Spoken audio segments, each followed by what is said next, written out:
All right, welcome back, everyone. Ready for another deep dive? Definitely. Always ready to dig into some history. Well, today we're focusing on two major Civil War battles, Gettysburg and Vicksburg. We've got a history podcast episode to guide us, and get this, a few ads sprinkled in there too. Ads. Now that's an interesting twist. Should make things interesting. You never know what kind of insights we might find, right?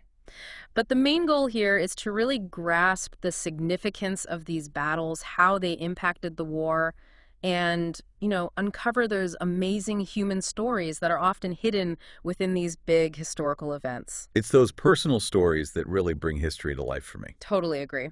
Okay, so the podcast drops us right into the winter of 1862 to 63, a pretty bleak time for the Union. After that crushing defeat at Fredericksburg, morale was in the dumps and desertions were, well, skyrocketing. It was a real test of Lincoln's leadership. He was desperate for a general who could turn the tide, someone who could go toe-to-toe with Robert E. Lee, who was, let's be honest, outmaneuvering the Union Army despite having fewer men and resources. Yeah, Lee was a brilliant strategist, no doubt about it. And so Lincoln turns to General Ambrose Burnside, but as the podcast points out, things didn't exactly go as planned. That whole Mud March debacle comes to mind. Oh man, the Mud March. A logistical nightmare. It's a perfect example of how terrain and weather could make or break a campaign during the Civil War. Totally. So Lincoln needed a shakeup, and that's where Fighting Joe Hooker enters the scene. Now, this is where things get interesting. The podcast portrays him as this almost, larger-than-life figure known for, shall we say, enjoying the good life. Oh yeah, Hooker had quite the reputation. Some accounts even described his headquarters as a mix of, well, a barroom and brothel. But he also made some positive changes, didn't he? I mean, he actually cared about the troops' well-being. That's the interesting thing about Hooker. He was this complex character, right? He improved camp conditions, boosted morale with furloughs, even introduced unit insignia to foster a sense of pride. Makes you wonder if that focus on morale was ultimately a strength or a weakness. For sure. And the podcast even mentions that the soldiers loved him. One soldier even described Hooker as, get this, a veritable Santa Claus. It's hard to imagine a Civil War general being compared to Santa Claus, but hey, Yeah. speaks to his popularity with the troops. Yeah, but even with all that popularity, Lincoln, ever the pragmatist, he had some advice for Hooker. Oh, yeah. Lincoln, in his classic way, cautioned Hooker about overconfidence. I love that analogy you used, comparing Hooker to a hen and an egg, basically saying, don't count your chickens before they hatch. Smart advice. Mhm. And Lincoln also emphasized the importance of using all of his men, which, knowing what happens later with Hooker, feels almost like foreshadowing. Oh, definitely. A bit ominous in hindsight. So while the Union was trying to regroup, Robert E. Lee was on a roll. Confederate victories were piling up. But, the podcast also reveals that things weren't all sunshine and roses for the Confederacy either. Right. I mean, they faced some serious challenges, especially when it came to supplies. Food shortages were a constant problem. They were relying heavily on foraging, which I can't imagine was an easy or reliable way to feed an army. And then we have the Battle of Chancellorsville. Hooker comes up with this bold plan, a cavalry raid to disrupt Lee's supplies, a pincer movement to trap his army. He was so confident, he even boasted about how perfect his plan was. Ah, the dangers of overconfidence. Even with the element of surprise and superior numbers, Hooker underestimated Lee's strategic brilliance. Never a good idea to underestimate your opponent, especially Robert E. Lee. And that's where Stonewall Jackson comes in, right? With that audacious flanking maneuver through the wilderness, it completely caught the Union off guard. Jackson was a master of surprise tactics. That move was a decisive factor in the Confederate victory. Of course, his loss later in the battle, accidentally shot by his own men, that was a major blow for the Confederacy. Even in victory, they suffered a huge loss. A real turning point, even if it wasn't immediately obvious. And then there's Hooker's decision to retreat, even after Jackson was out of the picture. The podcast mentions that many of his officers thought they could still win. Right, it's one of those what-if moments in history. Did Hooker's caution, maybe influenced by Lincoln's earlier advice, lead him to miss a crucial opportunity? It's fascinating to think about how different things might have been if he had pressed his advantage. Chancellorsville was a brutal fight, heavy casualties on both sides. But even with a Confederate victory, losing Stonewall Jackson was a massive loss for Lee. No doubt. Jackson was one of Lee's most trusted commanders. Losing him had to have a significant impact on the Confederate Army's strategy and morale going forward. And yet, despite that loss, Lee decides to invade the North after Chancellorsville. The podcast takes us inside a Confederate cabinet meeting where Lee lays out his plan. He was convinced that a decisive victory on Union soil could end the war. It was a huge gamble. Lee knew the risks, but he felt it was worth it to try to bring the war to a swift end. It gives us a glimpse into the high-stakes decision-making happening within the Confederacy at that time. But it's interesting that not everyone was on board with the plan, right? The podcast mentions John Reagan, the Postmaster General, who voiced concerns about what was happening in the West, especially about holding on to Vicksburg. Reagan's dissent highlights this key strategic debate within the Confederacy at the time. Should they focus on an all-out offensive in the East or prioritize holding on to vital territory and resources in the West? This tension would continue to plague them throughout the war. And it's kind of ironic, right? Because as we'll see, the loss of Vicksburg will have a devastating impact on the Confederacy. But, going back to Lee's reasons for invading the North, it seems like he was aiming for more than just military victory. He wanted to influence Northern public opinion, maybe even gain some international recognition for the Confederacy. Yet, Lee understood that the longer the war dragged on, the more it would favor the North with their superior resources. He needed a decisive victory, and he believed bringing the war to the North could put pressure on Lincoln and potentially turn the tide of public sentiment. But as we know, things didn't exactly play out the way he envisioned. War rarely goes according to plan, and the reality on the ground was far more complicated, wasn't it? Absolutely. And that leads us to Gettysburg, this small town in Pennsylvania that becomes the stage for one of the most significant battles in American history. And it all seems to have started by chance. It's amazing how those chance encounters and seemingly insignificant events can have such a huge impact on the course of history. Gettysburg is a prime example of that. Totally. So the fighting erupts on July 1st, incredibly fierce fighting. The Union initially gets pushed back, but they eventually retreat to Cemetery Hill, just south of town. And here's where things get really interesting. Lee orders General Ewell to attack the hill if practicable, but Ewell hesitates. Another one of those what-if moments, right? What if Ewell had attacked? Cemetery Hill was a strategic position. A swift Confederate assault could have potentially changed the entire battle. But Ewell chose caution, which allowed the Union time to regroup and reinforce. And that brings us to Little Round Top, this seemingly unremarkable hill that became absolutely crucial to the Union defense. What made it so important? While control of Little Round Top meant control of the Union flank and potentially the whole battlefield, it's a great example of how geography can play such a key role in warfare. Even a small hill can become a decisive factor. Absolutely. And General Warren, he realizes that danger Little Round Top is practically undefended. He frantically searches for troops to hold the hill.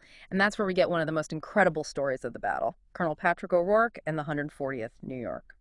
O'Rourke's decision to divert his regiment from their original orders to lead them on this desperate uphill charge, it really speaks volumes about leadership and the unpredictable nature of battle. The podcast describes this chaotic scene with O'Rourke urging his men forward, only to be shot and killed as they reach the top of the hill. Such an incredible act of bravery. It's a tragic but powerful example of the sacrifices made during the Civil War. O'Rourke's death was a huge loss, but it seemed to inspire his men to fight even harder to secure Little Round Top. And then, of course, there's Joshua Chamberlain and the 20th Maine. Their backs against the wall, practically out of ammunition. Their stand on Little Round Top is one of the most famous stories of the entire battle. That bayonet charge, a last-ditch effort to repel the Confederate advance, has become an iconic symbol of courage and determination. It speaks to the lengths these soldiers were willing to go to defend their position. And all around them, the battle raged on. The podcast mentions other brutal engagements, the wheat field, the peach orchard, Devil's Den names that really capture the intensity of the fighting that day. Those smaller engagements, often overshadowed by the larger narrative, really emphasize the scale and ferocity of the battle. Every inch of ground was contested. It's hard to imagine the chaos and intensity of being in the middle of that. So by the end of July 2nd, both sides had suffered heavy losses, but the Union line held. Lee, determined to break through, decides on what would become the climax of the battle: Pickett's charge. It's one of the most dramatic moments of the entire war, really. Picture this: over 12,000 Confederate soldiers marching across an open field straight into withering Union fire. It's a scene of both incredible courage and unimaginable carnage. A Union soldier described it as an overwhelming tide of armed men sweeping upon us. But that tide crashed against the Union defenses, resulting in a horrific bloodbath for the Confederates. Pickett's charge, while a disaster tactically, has become almost mythical in its scale and tragedy. It's a testament to the bravery of the Confederate soldiers, but also a stark reminder of the human cost of war, especially frontal assaults against well-defended positions. It was a devastating defeat for the Confederacy, thousands killed or wounded in just a few hours. Lee, taking responsibility for the failed assault, began the retreat back to Virginia. Gettysburg was a turning point in the war, but it wasn't a clear-cut victory for the Union. The podcast mentions how Lincoln was frustrated that General Meade didn't pursue Lee more aggressively after the battle, believing he could have ended the war right then and there. A missed opportunity, perhaps. But now, let's shift our focus to the West and the siege of Vicksburg, another crucial event that summer. The podcast introduces us to Ulysses S. Grant, a general known for both his brilliant military victories and, well, some controversies surrounding his personal life and his aggressive tactics. Grant was a complex figure, no doubt, but he had this relentless determination and a strategic mind that Lincoln recognized as essential to winning the war. And Lincoln famously defended Grant, saying, "I can't spare this man, he fights." And Vicksburg proved to be one of Grant's most challenging campaigns. It was a vital strategic target. Vicksburg controlled the Mississippi River, a critical artery for the Confederacy. Capturing it would split the Confederacy in two and severely disrupt their ability to move troops and supplies. The podcast describes Vicksburg as this almost impenetrable fortress, perched on high bluffs surrounded by swamps. It was a natural stronghold that had already repelled several Union attacks. It was a classic siege scenario. The Union Army was facing not just the enemy's defenses, but also the terrain, logistics, and the constant threat of disease. Yeah, sieges were brutal affairs. They really tested the endurance of both sides. And Grant's initial plan to bypass Vicksburg involved digging a canal, the Dotto Point Canal. And the podcast paints a vivid picture of the awful conditions faced by the soldiers doing this backbreaking work. Imagine digging in constant rain, battling disease, surrounded by mud and decay. The podcast even mentions the story of a dead soldier's arm emerging from the mud. Just awful conditions. It's horrifying. And ultimately the canal failed, but Grant, ever resourceful, he comes up with an even bolder plan. He decides to run his gunboats past Vicksburg batteries under the cover of darkness and then ferry his troops across the river to the east bank. It was a daring gamble that could have easily backfired. But Grant's willingness to take risks, combined with careful planning and execution, made him such a formidable commander. And the podcast describes this whole operation, the tension as the Union ships race past the Confederate guns, the relief when they finally make it to the other side. It's a testament to Grant's understanding of logistics, his coordination with the Navy, and his ability to inspire his men to pull off this incredibly dangerous plan. But instead of attacking Vicksburg head-on, Grant launches this lightning campaign eastward, capturing Jackson, Mississippi. Why do you think he did that? It was a brilliant move. By taking Jackson, Grant cut off Vicksburg's supply lines. He understood that Vicksburg's strength lay in its location and its ability to receive reinforcements. By isolating the city, he made it much more vulnerable. It was a strategic masterpiece, and so the siege of Vicksburg begins. And the podcast really dives into the horrendous conditions endured by both the soldiers and civilians trapped inside the city.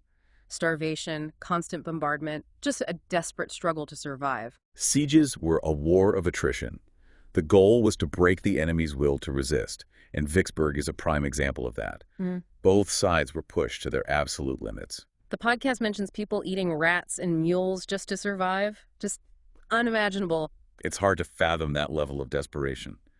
But those stories are important reminders that behind the grand strategies and military maneuvers, there are always human beings caught in the middle, both soldiers and civilians. And finally, on July 4th, 1863, the same day Lee began his retreat from Gettysburg, Vicksburg surrenders, the Confederacy loses control of the Mississippi River, a devastating blow that effectively splits the South in two. The timing of the surrender, coinciding with Independence Day, adds this layer of symbolism to the Union victory. Right, the hardest fighting was still ahead. It's important to remember, that even with these major victories at Gettysburg and Vicksburg, the war was far from over. The Union, still faced a lot of challenges both on the battlefield and in the political arena. Oh, absolutely. And speaking of challenges, we can't forget about those ads that were sprinkled throughout the podcast episode. They're more than just commercial breaks, right? I mean, they actually give us a little glimpse into the cultural landscape back then. Yeah, definitely. They're like little time capsules. For example, Hearing an ad for Wondery Plus, like a modern streaming service, while you're immersed in this historical narrative, Yeah. it creates this interesting juxtaposition. Yeah.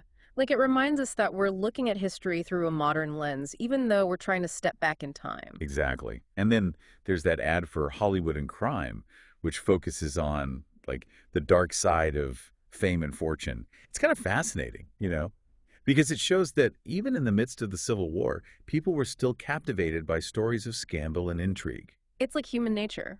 We're drawn to extremes, whether it's heroism on the battlefield or the downfall of the rich and famous. Absolutely. And then there's that Grinch holiday podcast ad. Talk about a curveball. Yeah. It feels so out of place to hear about a Christmas-themed podcast while we're discussing, the harsh realities of the Civil War. I know, right? It's jarring. But maybe that contrast is the point. Like it highlights the difference between our idealized notions of holidays and what life was actually like during wartime. That's a good point. It also speaks to the power of storytelling, right? Hmm. Especially during times of crisis. People need a break from all the stress and uncertainty. And stories, even lighthearted ones, can provide that relief. Yeah, it makes sense.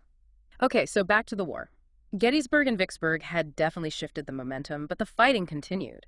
Lincoln still needed a general who could capitalize on these victories and bring the war to a decisive end. And that's where Grant really comes into his own. His success at Vicksburg propelled him to the top of the Union command structure, and his strategic vision would shape the final years of the war. Before we get to Grant's overall strategy, though, let's go back to that Confederate cabinet meeting where Lee proposes his invasion of the North.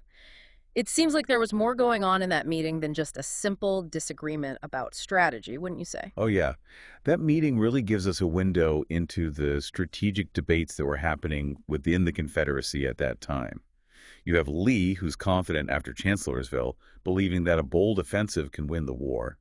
And then you have John Regan, the Postmaster General, who expresses serious doubts, particularly about the situation in the West and the importance of holding Vicksburg. It's almost like foreshadowing, isn't it? Those two perspectives, they highlight the strategic dilemmas that would continue to plague the Confederacy. This pull between trying to achieve a knockout blow in the East and desperately trying to hold on to vital territory and resources in the West. Exactly. And Reagan's concerns, they proved to be prophetic. The loss of Vicksburg had a devastating impact on the Confederacy, both militarily and economically.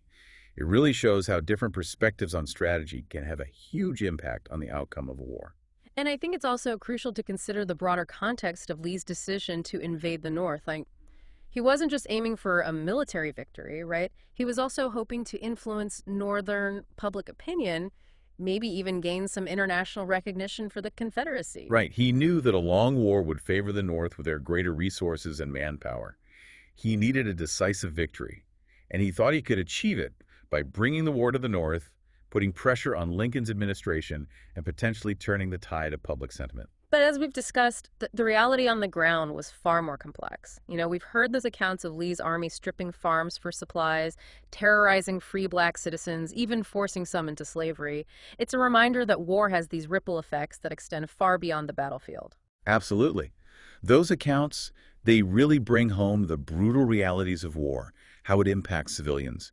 They challenge those romanticized notions of the past and remind us that war always comes at a human cost, including the erosion of basic freedoms. And sometimes, even the best laid plans go awry, as we saw at Gettysburg.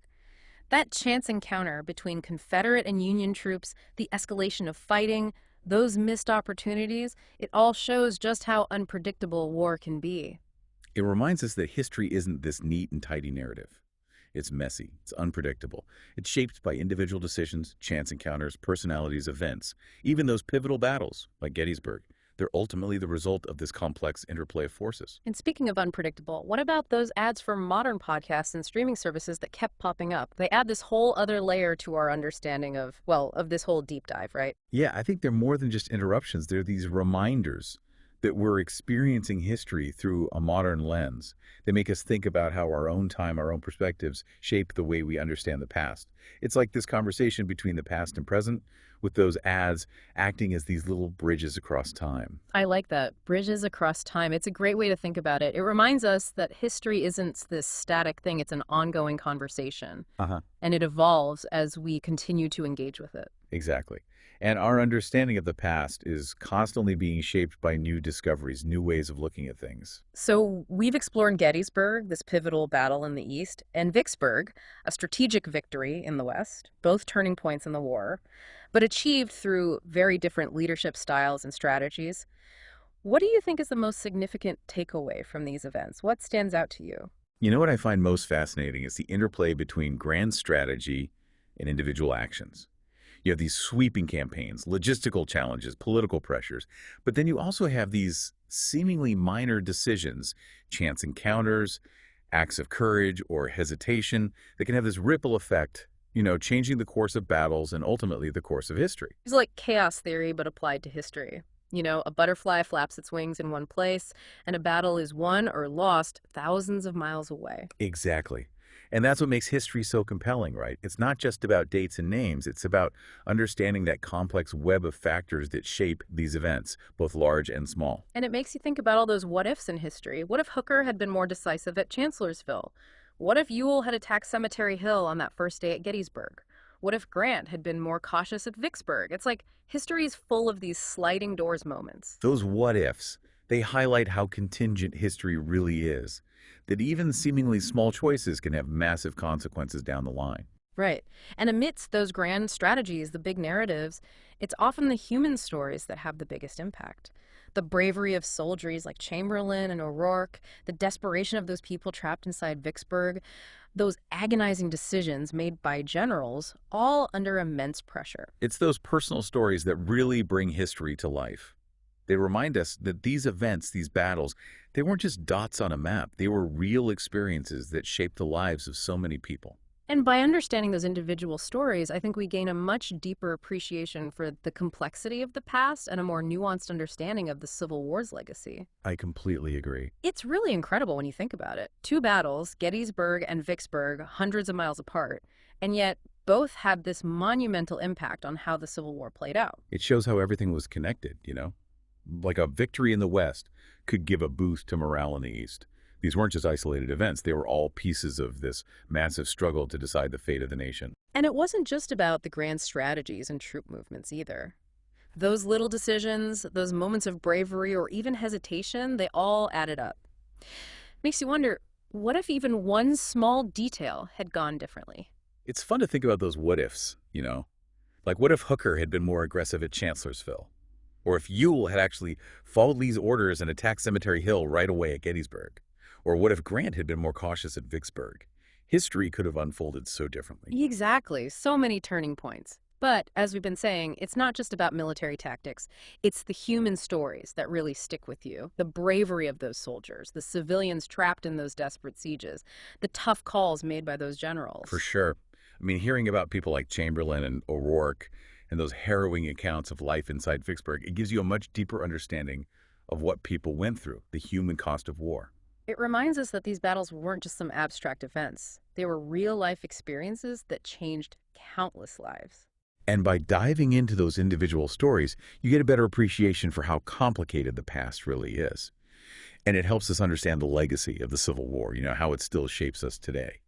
So as we wrap up our deep dive into Gettysburg and Vicksburg, what's one thing you'd want our listeners to keep in mind as they, learn more about these events? Good question. I'd say think about how these battles still influence how we see the Civil War and what it means today. Like, how do we remember these events? How do we honor the heroism, but also acknowledge the tragedy? And how do these stories help us understand things like leadership and sacrifice, and the challenges a nation faces trying to live up to its ideals? Those are some great questions to think about. And, you never know, maybe those ads we heard, as strange as it seems, will spark even more questions and insights for people. Thanks for joining us on this deep dive into Gettysburg and Vicksburg. We'll catch you next time for another fascinating journey through history.